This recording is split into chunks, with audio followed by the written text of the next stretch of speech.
Gusto kong maging isang idolo na gagawin ng lubos ang mga bagay na gusto ko. Prutas, may mga espasyong magagamit para sa bawat isa sa kanila. Sa tingin ko mali na husgahan iyan sa pamamagitan ng pagsusuri at tanggalin ang mga hindi naman mahusay. Tara, sabihin na natin lahat bukas. O Daneso, gawin natin.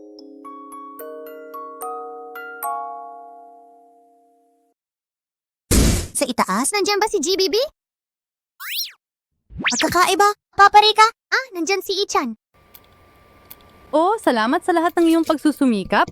Si Ichan ay Ang pangalan ko ay hindi pa ako isang mahusay na idolo. Pero ang ideal na idolo ay sariling desisyon ng bawat tao. Sama-sama tayong lalago kasama ang ating mga tagahanga at Sa tingin ko, hindi tama na baguhin ang istruktura pagkatapos masuri.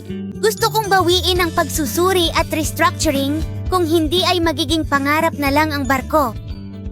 bueno, hindi naman talaga namin tinatanggal ang mga tao sa trabaho at sa tingin ko ayos lang para sa bawat tao na maghangad ng iba't ibang imahe ng idolo. Udan?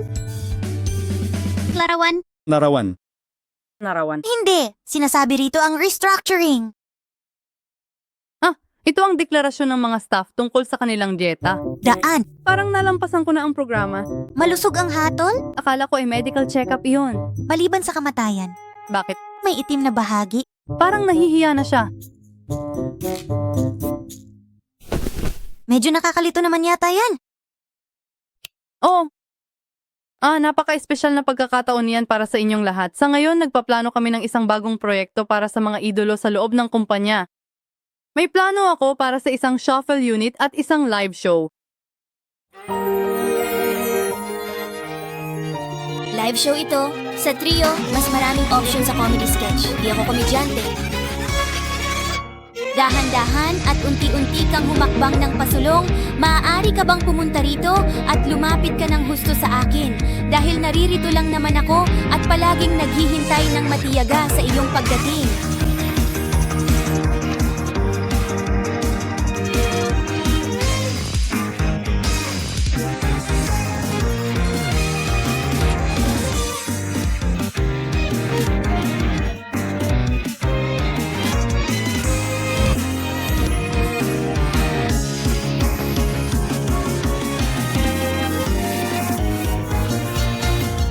Sa pagtakbo sa hinaharap, maging bound-tacky ka at mamumukadkad ang iyong mga pangarap.